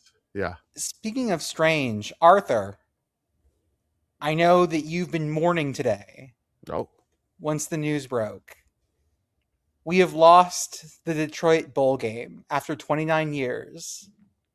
Now, those are 2 non-consecutive bowl games, if I remember correctly, Yes. Because the Little Caesars Bowl was not the same as the Quick Lane Bowl. That's correct. Yep. But it's 29 years of Detroit. There was drama there specifically because the Pizza Bowl was owned by the same people that own the Tigers, but still played in Ford Field. Right. And then the Lions saw, the bowl game here seems to be successful. Yeah. We'll just start our own bowl game and kick the Tigers out. Yeah. So we could have had 2 Detroit bowl games. They were thinking about holding the bowl game in Comerica Park. Yes. Outdoors in Detroit. They were trying to have 2 bowl games in Detroit, one of them outdoors in a baseball stadium. Sounds great. Sign me up. That never happened. It was funny because the Little Caesars bowl game that they had, they didn't even have a Little Caesars pizza inside the stadium because the Detroit Lions were contracted with Hungry Howie's. Is that correct? Yes, Hungry Howie's. Yeah. So you couldn't even get Little Caesars pizza at the Little Caesars Pizza Bowl. And they ran out of pizza at the Little Caesars Pizza Bowl. I think the Pitt band said one time they ate KFC instead. Yes.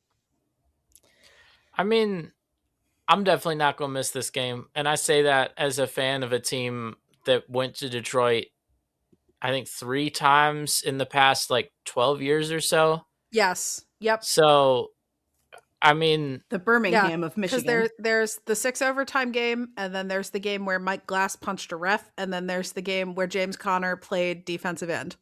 I was trying to find highlights of the bowl game and put together a clip to in the arms of an angel. The one cool thing I'll say about going to that bowl game is every time Pitt went to that game, I stayed in a really nice Detroit downtown hotel because the hotels were all just empty, which is probably not a great sign for the bowl game. But did you ride the People Mover? I never rode the People Mover when I was attending a bowl game because, again, I could just stay at a really nice hotel where I could just walk to the game. Okay. Didn't have to worry about that. I have ridden the People Mover. I rode the People Mover when I went to the Detroit Grand Prix when they moved it back downtown, where it is currently. But I have not ridden it on the same trip as a bowl game. Okay. The thing about Detroit that I feel like if you were going to tell me hey, one's got to go, you got to cut a bowl game, Detroit would be one of the first ones I would cut because I don't think it's a great place to visit at that time of year. Detroit, because of, Michigan, you've got the lakes around it. It gets cold, it gets snowy.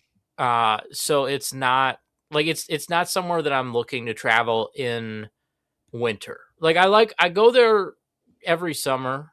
It's a nice place in the summer. I'm just not looking to go there at that time of year. Also, a lot of the cool stuff to do in Detroit is not really located downtown. Not that downtown is completely it's definitely kind of seen a lot of growth recently, seen some development there, but in terms of the tourist attractions that you would hit around, you got to get in a car, you got to drive around all over Metro Detroit if you want to see that. I remember the last time I went, I looked at what are the other activities that the bowl game recommends, because usually bowl games will put out here, see these tourist attractions, go to these restaurants, that sort of thing. One, I was looking to see if they had a listing specifically of restaurants that were going to be open, because this game was almost always December 26th. Yes. Yeah. Which made it suck for fans because it's okay, either you have to spend rearrange Christmas your in Christmas Detroit plans, Yep. or you got to get up really early on the day after Christmas. But literally when I was looking up what is the stuff they recommend to do, it's drive up to Auburn Hills to go to Topgolf. That was the extent of Gotcha. what to do in Detroit. So I just I think all of those factors and the teams, they never got great teams, right? So I mean, it was always a MAC let's talk team about hosting. Let's talk about this real fast because Commish noticed this. that we have lost 2 G5 P5 games this season. So I don't think there's any correlation here. I think there's a couple things individually with these games. So first off, the Bahamas Bowl, I think that one's pretty obvious. Going to the Bahamas Bowl is logistically difficult, right? But I'm just like, let's throw all these out, right? Then the LA Bowl. So the LA Bowl, it was created to fill a specific time slot of that first weekend of bowl games. And now we have playoff games there. So they lost their time slot. It doesn't make sense for ESPN to do it anymore, right? Like this year, because of the next weekend being playoffs, they played it the same day as Army Navy, which means that the teams and fan bases only had a week of notice, right? I think they announced it a couple of days before Selection Sunday. So it wasn't as bad as it could have been, but it just, they had for a long time previously in the Las Vegas Bowl and then in the LA Bowl, it was like that first weekend of bowl games, the marquee game is like the Mountain West champion versus a Pac-12 team. And that, I think the main reason that it didn't make sense was just that time slot got taken by the playoff. Like, I don't think that was a specific decision. Okay. And so I don't know Detroit? They've moved bowl games. Detroit, I think also because of like attendance issues, the scheduling, and also like it wasn't the Quick Lane Bowl anymore, right? Like Ford owns like the Ford family, right? They own the Lions, they own the stadium, and for a long time it was the Quick Lane Bowl. And once they stopped sponsoring that, like I think that there was a lot less interest in kind of keeping the thing going. Now, Commish, you're right. They have moved stuff before. What were you going to say? No, I'm saying they've moved bowl games before. If they wanted to keep the LA Bowl going, but the only problem is the Mountain West and the Pac-12 don't exist in the same form anymore. So that's a realignment thing. But I was just indicating that there's, the P4, we lost 2 P4 versus G6 bowl games. So like the games that would match up, like, your 6-6, Northwestern versus like your 8-4 MAC team, or like your 8-4 or 7-5 ACC team versus like a 7-5 MAC team, or an 8-4 MAC team, and something like that. And the other one, the Mountain West, just doesn't exist in the same form anymore. But I mean, the Detroit thing, they've moved bowl games before. I don't feel like this bowl game was ever like a favor to any one of these teams, unless they were driving distance bowl game. And this, like Bowling Green, I'm like, that's 70 something miles, whatever. They could drive up. That's nothing. It's like an hour. Northwestern, Chicago, Detroit's a little bit different. But yeah, really with the realignment, I think these 2 bowls that we lost, the Bahamas Bowl is a separate entity. They needed to redo the stadium. It was typically a MAC versus a CUSA Bowl, which it may wind up coming back in some form. I don't know if it ever will or whatever. But like the 2 that we lost, it's gonna suck when we lose like slots to 6-6 teams. Like a 6-6 P4 team gets a bowl over like an 8-4 G6 team. I just don't want that to happen. We're going to start running into the problem again where we're going to have teams being eligible for bowls, but bowls not existing for them. Like we're going to run up on that again. So like 2018 ULM was 6-6, and in the like 2 years, the next year, if they were 6-6 again, they would have gotten a bowl game, but they didn't. So it's just like. So one other thing that the LA Bowl and the Detroit Bowl game had in common that we haven't mentioned yet.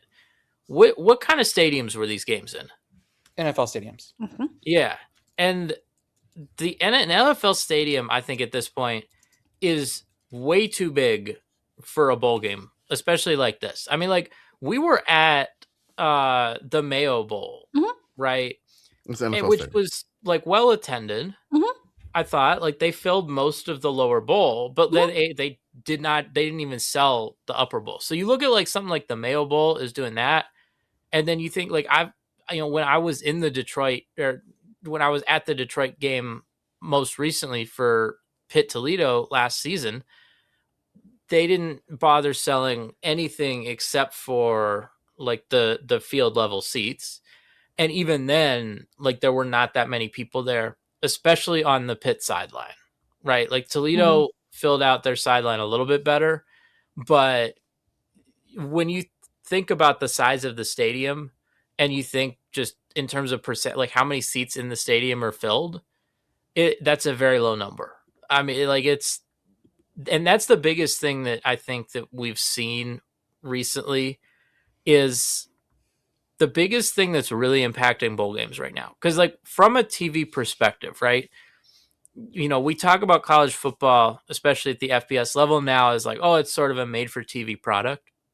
But for these bowl games, right? Like there is still the TV demand there. If you look at the TV ratings for bowl games, even like the non-playoff games, right? I mean, you look at what like the Pop-Tarts Bowl did, or even what something like the Pinstripe Bowl did, you know, broadcast on ABC on a Saturday, even though the teams that were in that game had very poor season, like people still want to watch football. Like that's consistent. You see that with college football. You see that with the UFL. Like the one thing, like these games do still have people watching on TV. Yeah, but, I mean, we're watching them, right? But no, I'm not even talking about us. I'm talking about like financially, the viewership numbers for all of these games are still quite strong, but the ticket sales have gone way down. Like a lot of people have said, we don't want to travel to some of these bowl games, or, you know, we need a reason to travel beyond just our team is in a bowl game. And, you know, I think we're going to see like games are going to have to adapt. You're going to have to find something. And I think there are games that are doing a really good job of it. And I think that, you know, the games that aren't might not have too many more games happen. I feel like it's going to come down to what tie-ins the Pac-12 and the Mountain West manage to work out next year. I mean, I assume that they'll figure something out. If nothing else, there will be some more like ESPN events type bowls that appear out of the ether, because as Arthur has articulated, like there is demand for the TV inventory. For sure. So it might be an Xbox Bowl type deal. Yeah, I mean, look at where they put that game. Yeah, they put it in like a small indoor stadium. Yeah. So maybe you start looking at MLS stadiums, like teams with MLS teams for like a bowl game, or maybe like a USL team. I would love to have like a San Antonio outdoor G5 bowl where San Antonio FC plays. I mean, that would be phenomenal. You can visit San Antonio. The area where the stadium is sucks, but you could still stay downtown and then just like travel to where that is. The dream of the Hershey Park Stadium Sweetest Bowl on earth remains alive. Honestly, like the Austin, like have a bowl game in Austin, like Austin FC Stadium, Q2 Stadium. At the Q2 Stadium, yeah, it's phenomenal. It's a great venue. Commish, I was thinking put a bowl game at Alamo Stadium. No, at the big concrete behemoth, baby. Yeah, it's downtown, which I can see that. Pitt Girl like Farm Show Bowl win. Yeah. There was an Arena League team inside. If you're looking for smaller bowl games, it's fine for less people to travel, but you still have good TV sight lines. I mean, that would be something that's amazing to do that way. Because I mean, the giant NFL stadiums, they probably make more money if they had like a concert or something instead of, you know. I mean, the giant NFL stadiums, a lot of them don't get used a ton during the season. Like, Heinz Field, in terms of hosting like full stadium events, because like they'll host an event where it's like we're hosting an event in the suites, right, where we're not like using the whole stadium. Yeah. But in terms of events, like I mean, they have the Steelers and Pitt, but then they probably only have a handful of concerts. Like they might have like a half dozen throughout the year. You might have some sort of exhibition, right? Like European soccer or like U.S. national team type deal. But like these stadiums don't get that much use really. For Heinz Field beginning this year, you do also have Pitt commencement. And yes, there are comments on Instagram talking about how this will impact the field situation for the Steelers. Perfect. Fucking course they talk about that. Well, so there's a couple. So the stadium size is I think going to be an issue, but I think the bigger thing is like bowls. You're going to have to step your game up in terms of giving people a reason to come to your bowl, right? Mm-hmm. Because it used to be that just the football, your team is in the game. That used to be enough. And it's not. Everyone had scurvy and the lack of sunlight, so they were like, "Oh, I get to eat a lemon in Florida, fucking finally!" And they were so excited about this that they would cross the country to eat a lemon in Florida. Ooh, yeah, lemon. Guess what? The game's going away. They aren't the games in Florida. I mean, you know. So the siren call of lemon in Florida still works, is what I'm hearing. Yes, absolutely. I'm saying Gator Bowl, Gator Bowl 2, Gator Bowl 3, Gator Bowl 4. Games where people want to travel to. That's right. You got to make it an event beyond just the football. We need San Antonio. We need a San Antonio G5 game. We need it. We need it. Hey, I wonder if there is this group of people, a committee that have worked with bowls to get people to go to them. Mm-hmm. Yes. Based on just the bowl itself. I wonder if that just filling up sections. Yeah, maybe that committee sold like a section. I don't know. Or maybe they've sold 4 times the number of seats that they were supposed to sell in just like on 2 or 3 days. The promise of mayonnaise. In 3 days. Again, Rico's Nachos. Rico's Nachos. Reach out to us. God, I want the nacho bowl. So good at this. Again, the nacho bowl. If you're listening, I really do think that the Hershey Park Stadium sweetest bowl on earth could be a vibe. Farm Show Bowl. I mean, again, we got it. Rico's Nachos. Reach out to us.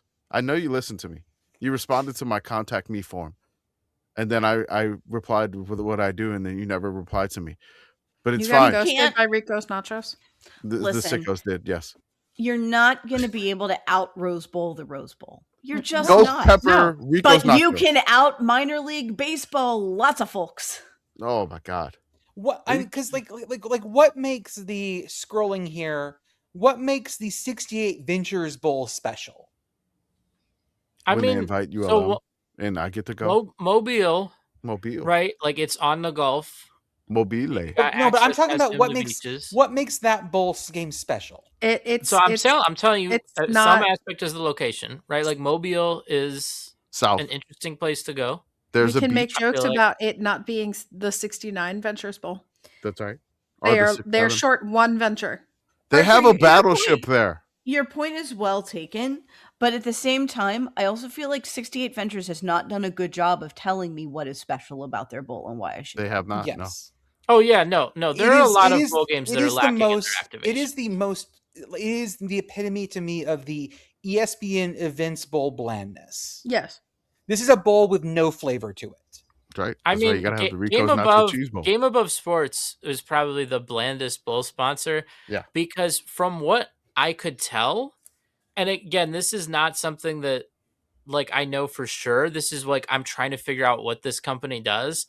And I'm pretty sure that Game Above Sports is just like a shell company for a rich guy to donate money to things. Correct. Right, to Eastern Michigan. Yeah, it's a front it's a front for EMU NIL, which is fine. We love you, Eastern Michigan. When you are rich but you own your own company and you I want to sponsor a bowl game, I want to donate to Eastern Michigan, your own company can do that. But this guy, like, he worked for some big bank on like Wall Street and made a bunch of money. But it's like, okay, but like that's a public company, like that's not your company, right? So you can't just sponsor stuff with that. So like he basically made this like shell company to just sponsor sports around the Detroit area. Not a lot that you're gonna get in terms of activation there. Okay, folks, we have covered Olympics, we have covered college football. Anything else for the good of the order? Sounds good. I mean, we will see you guys. Okay. Nothing else. I just want to end it like how Roger ended it. Just lots of dicks. Just a lot of dicks. Sorry, just more dicks than expected. I know. I mean, it's dicks all the way down. Baby, I'm sorry for all the wrong my dick has done.